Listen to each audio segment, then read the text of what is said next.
Mr. Reese, if you can sell it to the Welsh family, you can sell the formula to me, too. One formula, twice the money. Sounds appealing, doesn't it?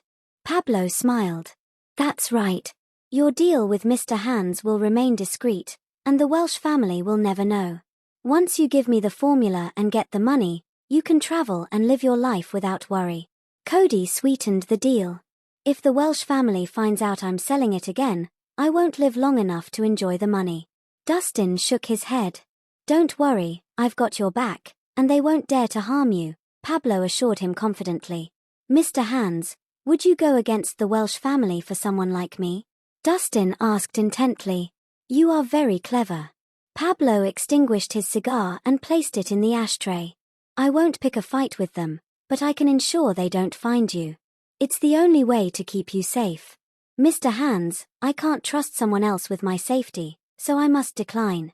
Dustin shook his head. Upon hearing this, Pablo's smile faded, and his expression hardened. Mr. Reese, I can't bear to be rejected again. I have been patient long enough, so don't disappoint me, he warned menacingly. Dustin, you need to be wise. It is a privilege to earn Mr. Hands's favor. Stubbornness could only get you in trouble, Cody cautioned. Enough with the chit-chat, Pablo roared, growing impatient. I want that Dew Balm formula today. Give it to me, and you'll be safe and get a lot of cash. What if I say no? Dustin asked. What if you say no? Pablo sneered, clapping his hands together. The VIP room door burst open, and about 40 to 50 gangsters in suits came storming in. They looked like a bunch of wolves. Kid, this is my territory. A word from me will determine your fate, Pablo said, glaring at Dustin. If you don't give up that formula today, you may never leave this place. Mr. Hands, I don't want any trouble. But if you continue to be stubborn, I'm pretty sure I'll end up wrecking your golden balcony, Dustin warned coldly. At first, Pablo looked surprised. Then he burst out laughing as if he'd just heard the funniest joke in the world. Oh, my God. Is this kid insane? Is he challenging Mr. Hands? He's got guts for a rookie.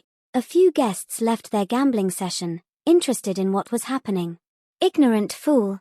Cody sneered at Dustin. Harper crossed her arms with a wry smile playing across her lips. Kid, do you know what you're talking about? Pablo's expression turned icy cold after his laughter. Do you think I wouldn't dare to shoot you now? He pulled his gun out of its holster and aimed it at Dustin's temple. Dustin didn't flinch and calmly said, Mr. Hands, your gun is still on safety. Pablo's eye twitched. He was about to take aim when a sultry, seductive voice filled the room. Mr. Hands, why are you so angry? And why did you bring out your gun? A woman in a shimmering silver miniskirt and crystal high heels sashayed into the room. Her fiery red lips were dazzling, and her figure was striking. Her chestnut brown wavy hair spilled over her shoulders. She walked elegantly in long black stockings that would make a man's heart skip a beat. She was carrying a delicate designer handbag in one hand and a cigarette in the other. Her lips were curled into a seductive smile, radiating a charming and alluring aura. Lana Cameron? Harper frowned as soon as she saw her. It seemed like an odd coincidence to meet this bothersome woman here. Mr. Hands, we all come to the Golden Balcony for a good time. What's gotten you so worked up? Lana asked. Her hips swung as she stepped into the room with a dazzling smile. As soon as she entered, she caught everyone's attention. Her voluptuous figure and the unique allure radiating made her look like a cunning fox. Ms. Cameron, I've got some work to attend to, but if you're here for fun, I can arrange a private room, Pablo said, his voice softening though he still held his gun tightly. Mr. Hands, this young man is actually my friend. I hope you can cut him some slack. Lana smiled as she took Dustin's arm affectionately. Dustin was confused but didn't argue. After all, Lana was trying to help him, and he didn't want to embarrass her in front of everyone. A friend. Pablo glanced around and said icily, Well, Ms. Cameron, your friend is quite bold. He has refused me multiple times and threatened to damage my golden balcony. He does not show me any respect at all. Really?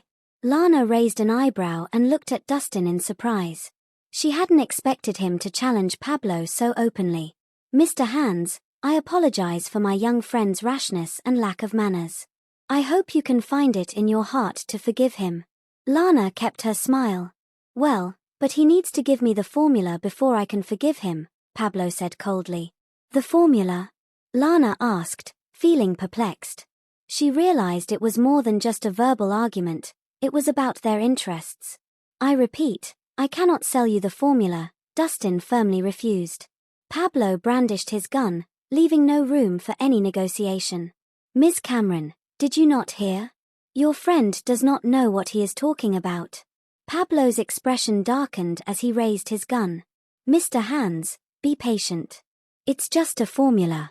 Let me talk to him. Lana smiled and lowered the muzzle of the gun. She bent over and whispered to Dustin, Pablo is known for his cruelty. Give him the formula, and I'll make sure you're safe tonight. Ms. Cameron, I appreciate your kindness. But I can't give him the formula. Dustin shook his head.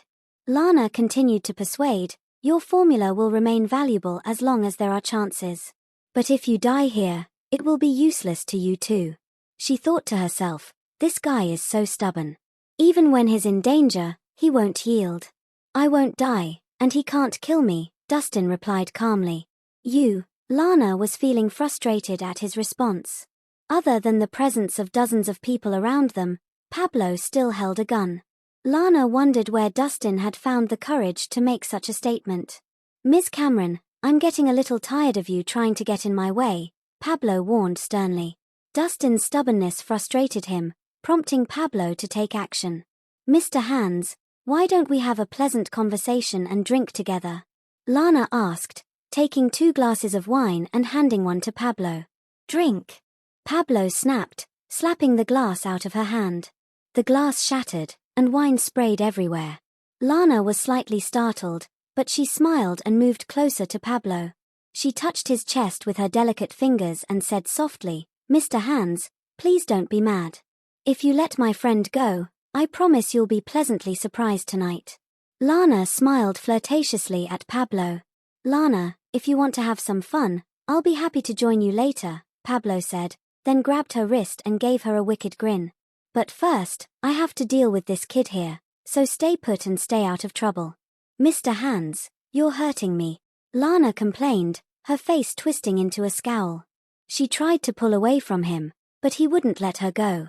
Slut, weren't you trying to seduce me earlier? Once I'm done with this kid, I'm sure your night will be one to remember. Pablo grinned wickedly, drawing Lana closer to him.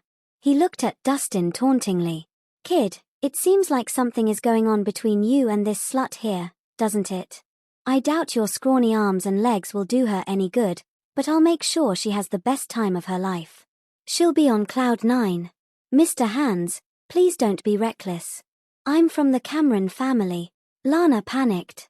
What about the Cameron family? I'll do whatever I want with you today.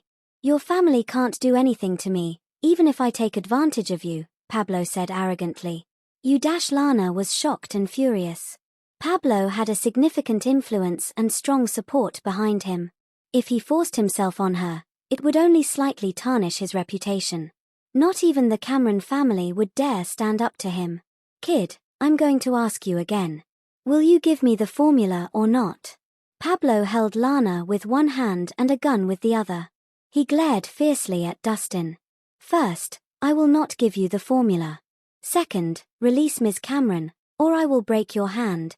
Dustin said it in a cold, resolute tone. This shocked many people because no one had expected Dustin to be so daring.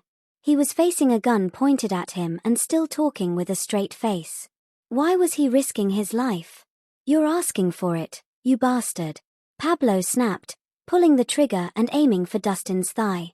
The shot reverberated through the room, yet there was no blood or screams. This was because Dustin reacted swiftly as soon as Pablo released the trigger.